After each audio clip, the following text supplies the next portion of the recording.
زمانی که به ثروتمندترین کشورهای جهان فکر کنید، بلافاصله اروپا در نظر شما مجسم می شود. خب بی‌دلیل هم نیست. اروپا به دلیل ثروت و توسعه خود در بین مردم شناخته شده است، زیرا این قاره برخی از مرفه‌ترین کشورهای جهان را در بر می‌گیرد. اما در این قاره هم نابرابری وجود دارد. داده‌های تازه نشان می‌دهد حدود 21% از مردم اروپا در فقر زندگی می‌کنند.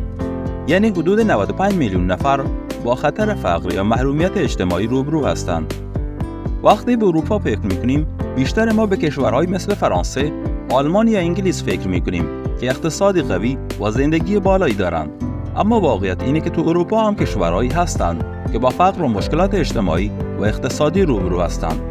و اما قبل از اینکه این کشورها رو معرفی کنم، لطفاً برای حمایت از ما این ویدیو را لایک کنید.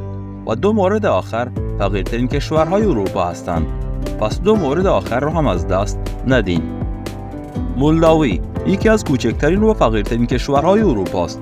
این کشور بین رومانی و اوکراین قرار داره و با مشکلات اقتصادی زیادی دست و پنجه نرم میکنه. بیکاری بالا، کمبود سرمایه‌گذار خارجی و فساد اداری از جمله دلایلی هستند که مولداوی را تو این وضعیت قرار دادند. اما مولداوی علاوه بر این مشکلات، تاریخ غنی و فرهنگی زیبا داره که نباید نادیده گرفت. اوکراین دومین کشور در لیست ماست. با وجود داشتن منابع طبیعی فراوان، اوکراین به خاطر مشکلات سیاسی و جنگ‌ها نتونسته اقتصاد خودش رو توسعه بده. فساد اداری و نبود زیرساخت‌های مناسب هم مزید بر علت شدند. اما اوکراین با طبیعت بکر و فرهنگ غنیش همچنان یکی از کشورهایی است که باید بهش سفر کرد. آلبانی یکی دیگر از کشورهایی است که با فقر دست و پنجه نرم می‌کنه. اقتصاد این کشور به شدت به کشاورزی وابسته است و نبود صنعت‌های بزرگ باعث شده که بیکاری و فقر تو این کشور بالا باشه. با این حال، آلبانی با سواحل زیبا و مردم مهمان نوازش یکی از مقاصد گردشگری جذاب اروپا به شمار میاد.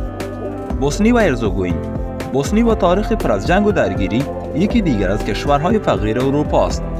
با اینکه تلاش‌های زیادی برای بازسازی کشور انجام شده، ولی هنوز خیلی‌ها در این کشور با فقر زندگی می‌کنند. اما بوسنی با معماری زیبا و طبیعت خیره کننده‌اش یکی از مقاصد دیدنی اروپا محسوب میشه. صربستان با مشکلات اقتصادی و بیکاری بالا یکی دیگر از کشورهای فقیر اروپا است. تغییرات سیاسی و اقتصادی بعد از فروپاشی یوگسلاوی باعث شده که صربستان نتونه به سرعت بقیه کشورهای اروپایی پیشرفت کنه. اما صربستان با تاریخی غنی و فرهنگی پویا یکی از کشورهای جذاب برای گردشگران است.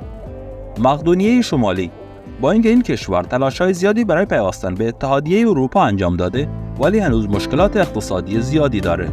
با این حال، مقدونیه شمالی با مناظر طبیعی و زیبا و مردم مهربان و مهمان نوازش یکی از مقاصد گردشگری محبوب در بالکان است.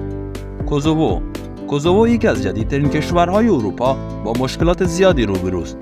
بیکاری بالا، فساد اداری و نبود زیرساخت‌های مناسب از جمله دلایلی هستند که کوزوو را تو این وضعیت قرار دادند. اما کوزوو با طبیعت بکر و فرهنگ غنیش یکی از نقاط دیدنی بالکان محسوب میشه. مونتنگرو با اقتصاد کوچکی که بیشتر به گردشگری وابسته است، یکی دیگر از کشورهای فقیر اروپا است. نبود تنوع اقتصادی و وابستگی به صنایع محدود باعث شده که مونتنگرو با مشکلات زیادی روبرو باشه. اما مونتنگرو با سواحل خیره کننده و تاریخ غنیش یکی از جواهرهای پنهان اروپا به شمار میاد. بلغارستان آخرین کشور در لیست ما بلغارستان است. با اینکه بلغارستان عضو اتحادیه اروپا است، ولی هنوز با مشکلات اقتصادی زیادی روبروست. بیکاری، فساد اداری و نبود سرمایه‌گذار خارجی از جمله مشکلات این کشور هستند. با این حال، بلغارستان با تاریخ کهن و فرهنگ متنوعش یکی از کشورهایی است که باید حتما بهش سفر کرد. خب بچه‌ها، اینم از کشورهای فقیر اروپا که هر کدوم از این کشورها دلایل خاص خودشون رو برای فقر دارن و امیدواریم که بتونن با برنامه‌ریزی‌های بهتر از این وضعیت خارج بشن. اگه از این ویدیو خوشتون اومد، حتما لایک کنید و نظراتتون رو برامون بنویسید. همچنین اگه هنوز کانال ما رو سابسکرایب نکردید، حتما برای حمایت از ما این کار رو انجام بدین تا از ویدیوهای بعدی ما جا نمونید. تا ویدیو بعدی، خدا نگهدار.